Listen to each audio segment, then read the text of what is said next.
মা ওইখানে কলের পরে আমার আব্বার জন্য ভাত নিয়ে গেছে। বাড়ির দরকার আমি মাকে ডাকতে গেছি, এইখান থেকে দেখতেছি যে বিএসএফ দাঁড়ে আসতেছে। তা আমি জানি বাংলাদেশ যাদের দাবড়াইছে তারা চলে আসবে। আমি বলছি যাতে এটা বাংলাদেশ, এদিকে আসেন না। এই কথাটা বলতে দেরি, মানে আমি যে দূরে পালাবো আমার কোনো অপশন নাই। আমি তো ভয় পেয়েছি না, বাংলাদেশে আছি, উনি আইসে কোনো কথা নেই আমার ধাম ধাম করে বাইরে ফেলা দিল। আমি যখন পড়ে গেছি তখন সবাই মনে ঘুরে যায়। তোমার নাম কি? আমার নাম মোহাম্মদ লিটন মিয়া। লিটন, তুমি ফোন দিছিলে? হ্যাঁ, আমি ফোন দিছি। তো তোমরা কি ইন্ডিয়া গেছিলে?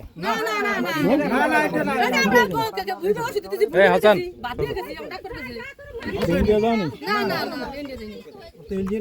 তো ওরা অযথা আসে খালি খালি কি জন্য মারবে?